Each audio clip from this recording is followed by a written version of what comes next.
بیچ میں شروع کا کاٹ کر آخر کا کاٹ کر بیچ کا ایک ٹکڑا سناتا ہوں، اور وجہ میں نے کہا ابھی میں بتا دوں گا کہ میں واقعہ کیوں سنا رہا ہوں آپ کو۔ ایک موقع پر حضرت علی رضی اللہ تعالیٰ عنہ کے بھائی حضرت جعفر طیار رضی اللہ تعالیٰ عنہ نے حبشے کے بادشاہ نجاشی کے دربار میں ایک تقریر فرمائی تھی۔ ایک خاص پس منظر تھا، ایک خاص بیک گراؤنڈ تھا اس کا۔ اس بیک گراؤنڈ میں اور اس پس منظر میں حضرت جعفر طیار رضی اللہ تعالیٰ عنہ نے حبشے کے بادشاہ نجاشی کے دربار میں تقریر کی۔ حبشہ یہ وہی ملک ہے جسے آج کل ایتھوپیا کہا جاتا ہے۔ آج کل اس ملک کا نام ہے ایتھوپیا۔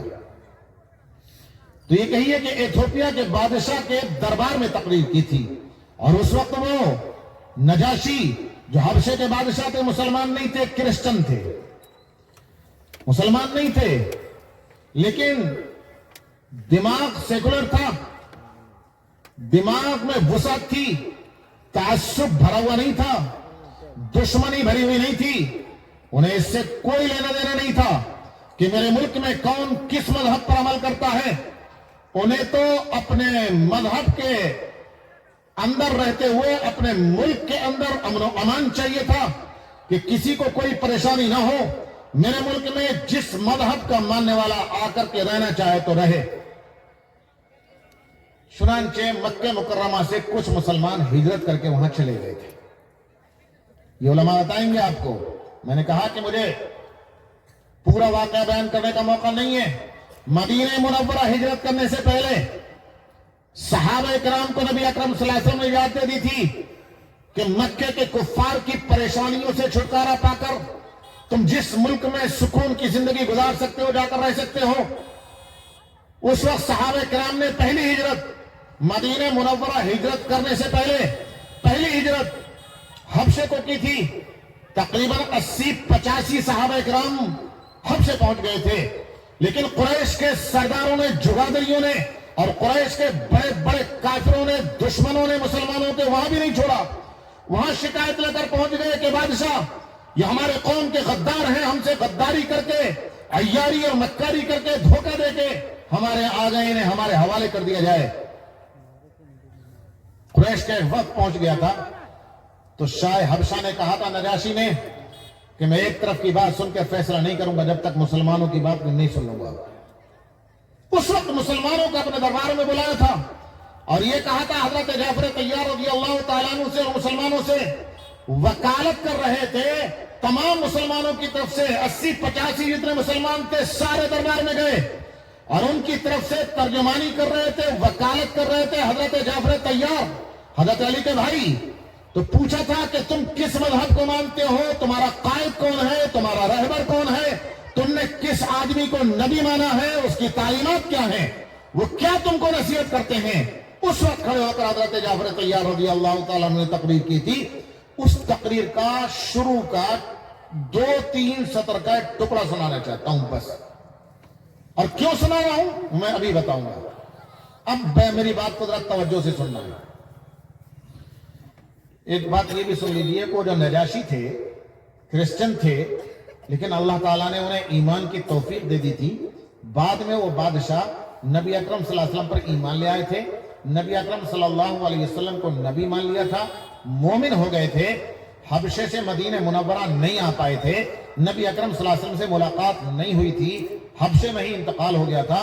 حضرت جبرائیل نے نبی اکرم صلی اللہ علیہ وسلم کو آ کر کے بتایا کہ نجاشی کا انتقال ہو گیا، تو نبی اکرم صلی اللہ علیہ وسلم نے مدینہ منورہ میں سے ہی کھڑے ہو کر، علماء نے لکھا ہے کہ مدینے سے حبشے تک کے جتنے بیچ کے پہاڑ تھے، جتنے درخت تھے، جتنی بلڈنگیں تھیں، سب ہٹا دی گئی تھی، اور نبی اکرم صلی اللہ علیہ وسلم مدینہ منورہ سے نجاشی کے جنازے کو سامنے دیکھ رہے تھے۔ وہ حبشے میں جنازہ رکھا ہوا تھا، مدینہ منورہ میں نبی اکرم صلی اللہ علیہ وسلم تھے، جنازہ سامنے رکھا دکھائی دے رہا تھا۔ مدینے سے کھڑے ہو کر نبی اکرم صلی اللہ علیہ وسلم نے ان کی جنازے کی نماز پڑھی تھی۔ یہ فضیلت حاصل ہے ان کو۔ خیر، نجاشی نے پوچھا تھا حضرت جعفر طیار سے جب وہ کرسچن تھے، ایمان نہیں لائے تھے، کہ تم کس مذہب کو مانتے ہو۔ اب سنیے بات، حضرت جعفر طیار رضی اللہ تعالیٰ عنہ نے خطبہ پڑھا اور خطبہ پڑھنے کے بعد کھڑے ہو کر کے تقریر کی. شروع کا ٹکڑا سنیے. حضرت جعفر طیار رضی اللہ تعالیٰ نے فرمایا تھا، اے بادشاہ ایھا الملک، اے بادشاہ، کننا اہل جاہلیہ، ہم جاہل قوم تھے، علم کی روشنی ہمارے پاس نہیں تھی، جہالت کے اندھیرے میں ہم بھٹک رہے تھے، نعبد الاسنام، بتوں کو پوجا کرتے تھے، ونات الفواحش، زناکاری، بے حیائی، بدکاری کے کام کیا کرتے تھے، نشرب الخمور، شرابیں پیا کرتے تھے، وناکل الربا، سود کھایا کرتے تھے، ونقاتل، جنگ و جدال کیا کرتے تھے، ونسیء الجوار، پڑوسیوں کو ستایا کرتے تھے، پاک دامن عورتوں کے دامن کو داغدار کیا کرتے تھے، ونقطع الطریق، رہزنی کیا کرتے تھے، راستے سے جاتے ہوئے تجارت کے قافلوں کو لوٹ لیا کرتے تھے، ڈکیتی اور رہزنی اور لوٹ مار کے اندر ہم مبتلا تھے. کوئی گناہ ایسا نہیں تھا جو ہماری زندگی کے اندر موجود نہ ہو، ہر گناہ میں ہم مبتلا تھے.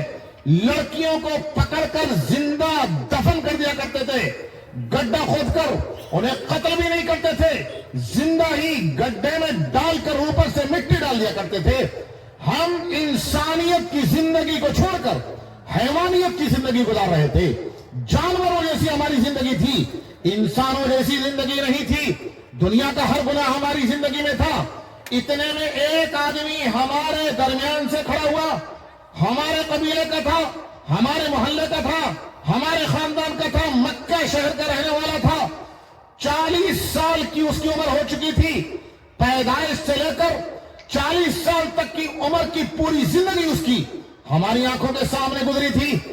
ہم نے کبھی 40 سال کے اندر اس کی زبان سے ایک بات بھی جھوٹ نہیں سنی تھی. پوری زندگی ہمیشہ اس نے سچ ہی بولا تھا. کبھی بے ایمانی، بددیانتی، خیانت اور دھوکہ دھڑی اس کی جانب سے کبھی دیکھنے میں نہیں آئی تھی.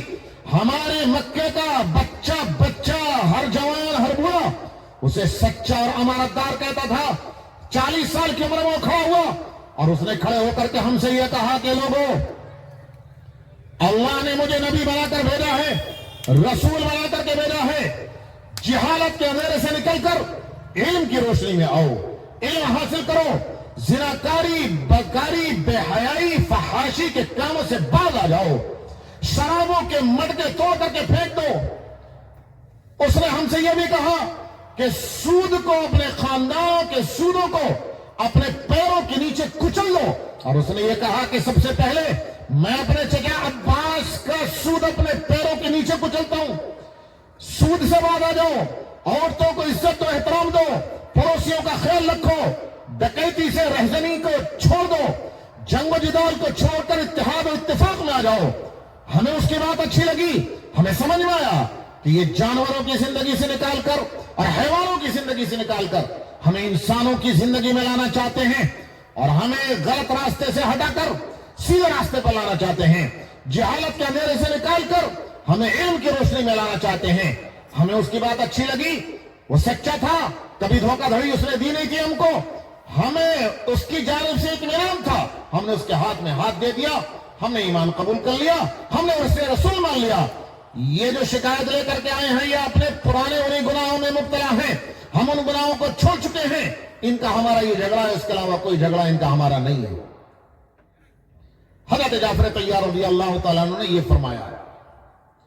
اب سنیے کہ میں نے یہ بات آپ کو کیوں سنائی ہے. اب سنیے کیوں سنائی ہے. میں نے یہ قصہ کیوں سنایا، ذرا ایک مرتبہ پھر سے میں دہراتا ہوں. کان کھول کر کے سنیں، دل سے سنیں، دل سے.